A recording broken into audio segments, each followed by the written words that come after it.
Hi guys, SlipperPutty here. Have you ever wondered about King Sombra, like how underdeveloped he is, or how little screen time he was given, or how he was basically the typical ordinary villain who got defeated pretty easily? Wait a minute, I've used this introduction before. Meh, anyway, have you ever wondered about King Sombra and how happy he would be in a relationship with Fluttershy? Meh, me neither.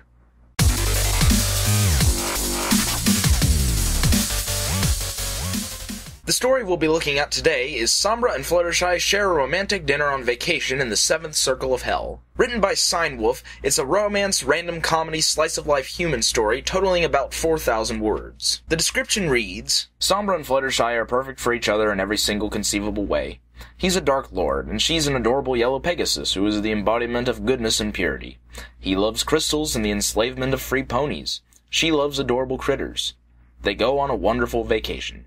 Now when I saw this story pop into the feature box on Fanfiction, everything about it was attracting. Now that I've read the story, however, it almost feels like I've been slightly ripped off. I'll explain what I mean as we dive right into Sombra and Fluttershy have vacation while eating dinner in hell. Or something like that. We open up right in the middle of a day. But, according to the story, it's no ordinary day. How unordinary of a day is it, do tell? It was an absolutely lovely day. Really, it's an absolutely lovely day. I never would have guessed. Seriously though, using any variation of "it's a lovely day" to begin your story is rather lazy. I don't care if your story is meant to be sarcastic or not. It's lazy any way you put it. So we find King Sombra and Fluttershy enjoying their time together, gazing out upon the lovely badlands of hell beyond. And what does Sombra have to say about this perfect scene? Sombra commented on this eloquently. Crystals. It's funny because Sombra likes crystals. Good joke there, author. Fluttershy, beside him, nodded. Oh yes, I quite agree, Sombra Bunny. It really is a lovely day. I'm so glad that we listened to Virgil. Here's a fun fact that most of you probably don't know. Sombra Bunny was actually the original choice for Sombra's name in the show. They ended up shortening it to Sombra because Sombra sounded more intimidating. Fluttershy cried a lot that day. With some more helpful descriptions, we find that the ponies are sitting in Dante's Inferno. This is one exceptional thing that makes this fic unique. There are actually many references to finer works of literature scattered throughout the story, and that's something that you don't see in a lot of My Little Pony fanfics. I really feel bad for the people who miss out on these, because overall they're pretty good references. So after a bit more of Sombra's wistful thinking, Fluttershy brings us back into some solid conversation. Oh, Sombra, sweetie, would you pass me the cream of heretic? Oh dear, I hope that Epicurean in the last circle was telling the truth. As Sombra floated over to her with her magic, she hummed happily. Thank you, Sombra Bunny. Wait, Sombra floated over to her with her magic? Fluttershy has magic? And Sombra took over her magic to use for his purposes? That's highly disturbing and amazing at the same time. It blows my mind. As Sombra and Fluttershy begin to eat their picnic lunch, a centaur appears. Galloping along the unfriendly shore was a centaur with a bow in his hand. His mane, hair, Sombra struggled to get that straight sometimes, but it was hair for them, was swept by a sudden wind. It reminded him of, well, actually not crystals, some book cover, he forgot. Dang, I hate it when I see a Sombra's hair blowing in the wind and I can't remember what book cover it reminds me of. Sombra thinks about destroying the centaur on the spot, but for reasons pertaining to his love for Fluttershy, or Flutterbutter, he decides against it and continues his thrilling conversation. Crystals? Oh no, I'm not a crystal, you big silly. Sombra was filled with existential sorrow. It's funny because Sombra likes crystals. It's a good joke, I guess. Suddenly, the centaur calls for their attention. Sojourners! Called out the centaur, drawing their attention. Hail! I would advise caution! Crystals? Heh, crystals. It's funny. Of course, the centaur allowed. I am Charon, chieftain of the centaurs who watch the waters here. You are quite reasonable to question my credentials, my loquacious friend. I see you find me quite humorous due to my exorbitant and ostentatious vocabulary. We find that the centaur's job is to keep violent souls at their proper levels in hell. But due to his chat with Sombra, he lets an insane creature escape. This violent creature, also known as Attila the Hun, nabs the lover's picnic basket and flees across the hot volcanic rock. Outraged, the centaur follows him in hot pursuit. He turned back to Fluttershy, prepared to deliver a speech on the proper method of enslavement of the morally questionable when he saw it. The most unspeakable thing. The nameless thing. Well, the mostly nameless thing. Fluttershy's lips quivered. Tiny tears formed in the corners of her eyes. My basket! And this is the part in the story where a lot of readers screamed at their computer, like so. Why the freak did you do that to Fluttershy? You made her cry, you know! So Sombra, clearly enraged at this human, charges after him, with the butterfly butt pony in hot pursuit. I'm not kidding, that's what Fluttershy is called, the butterfly butt pony. There are actually several other odd names for Fluttershy throughout this fic, and they're all actually pretty funny. I'll mention some more of them throughout this review, so keep a sharp ear for them. Or just listen really closely, either one. Sombra and the centaur continue to chase the naked and happy Hun until some magical stairs fall from the sky. Attila skips up the stairs in delight, and the centaur halts in his chase, since his attempts to stop him would be rather useless. But Sombra isn't letting him get away with Fluttershy's picnic basket, so he runs up the stairs and attempts to catch him. He's also apparently getting tired with Fluttershy on his back, so he attempts to persuade her to get off his back. Crystals? Oh, but I'm not sure I could keep up with you in the air. I'm not a good flyer, she explained, hiding behind her hair. Crystals, he explained. Crystals. Yeah. Crystals.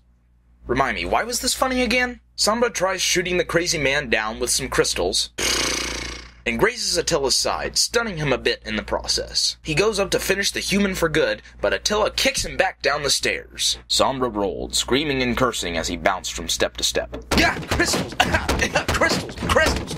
Crystals!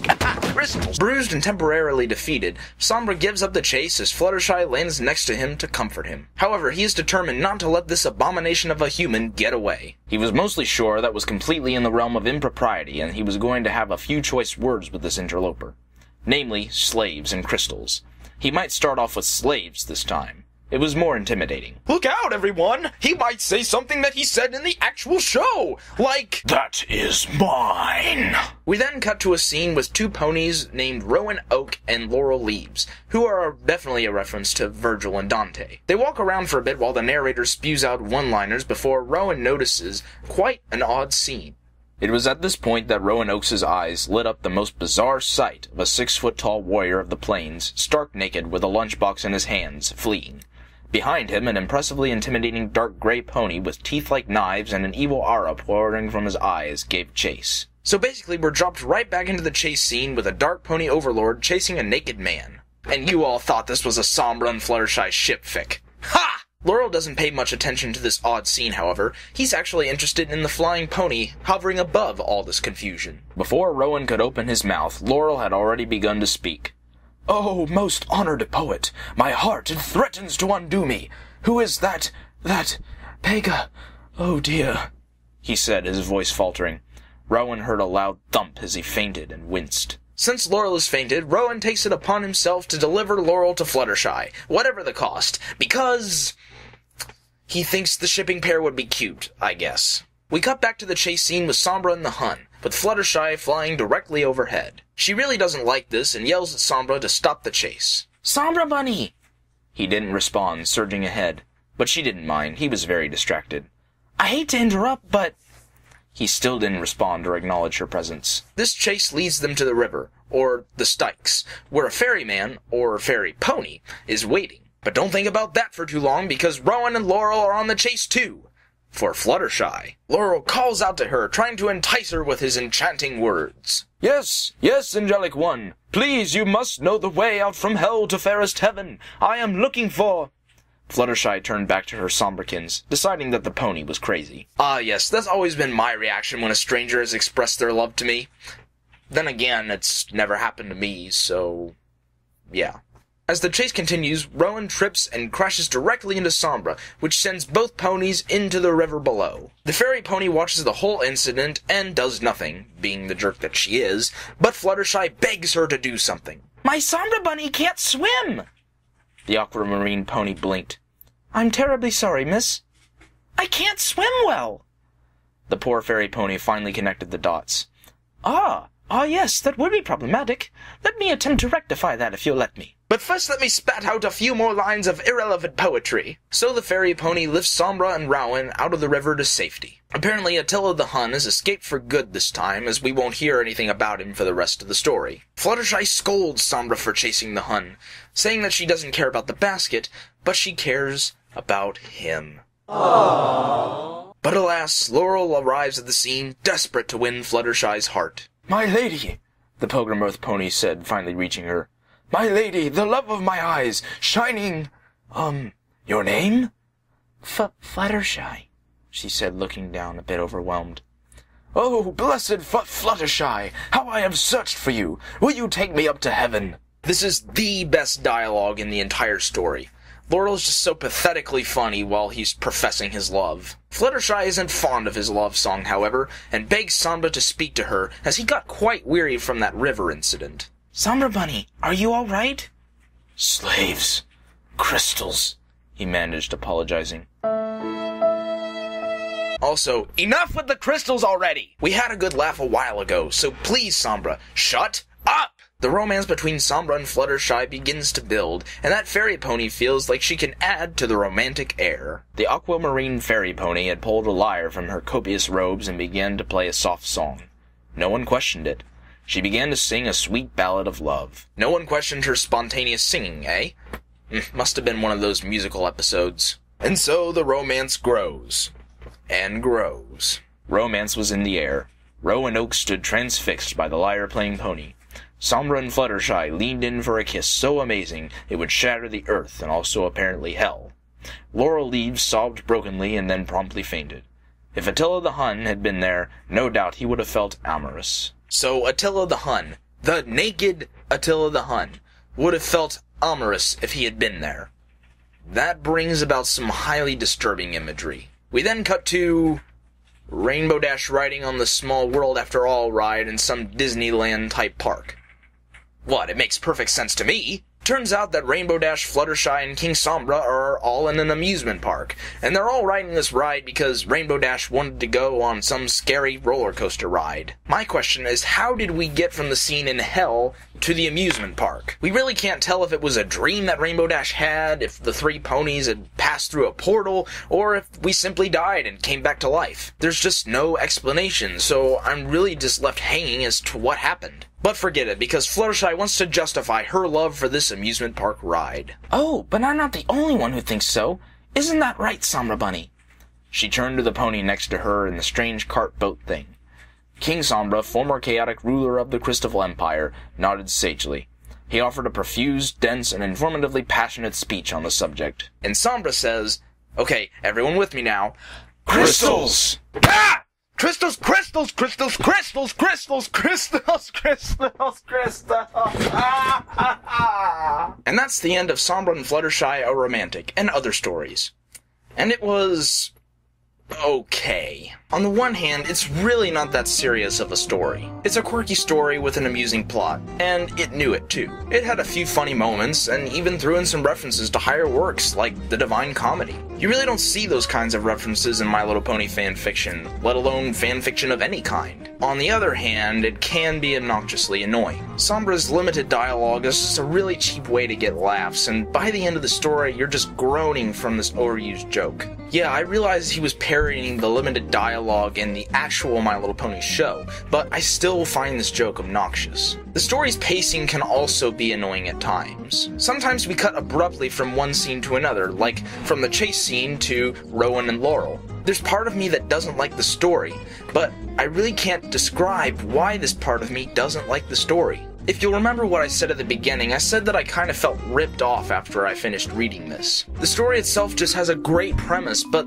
the story in general is just so lazily executed that it really just disappointed me. At first glance, it seems that it should have a more sophisticated humor to it than the strange humor that it actually has. I guess I expected more out of this fic than I could realistically hope for. After all, it only appears to be a quick one-shot at best. However, I did look at some of Wolf's other stories, and he actually has some much better stories than this one. In fact, one of his most recently posted fics, The Night is Passing, is a very nicely written story, and it has less attention than this one. And I think that plays into why I was kind of disappointed in this fic, because his other works are well done and exciting to read, while this one is just about average. But judging this story on its own, I'm gonna give it 6 out of 10 slippers. It's okay if you want some cheap laughs, but I do encourage you to read Wolf's more serious fics for a taste of his more excellent writing. But don't let me influence your opinions on this story too much. Go check it out yourself by following the link provided in the description below. Let Sign-Wolf know for yourself what you liked or didn't like about this story. I know nothing. I'm just sitting here in front of a computer screen spouting off my opinions to any unworthy soul who wants to take me seriously. Seriously though, go read the story. It will make you laugh. So until next time, I'm SlipperPutty.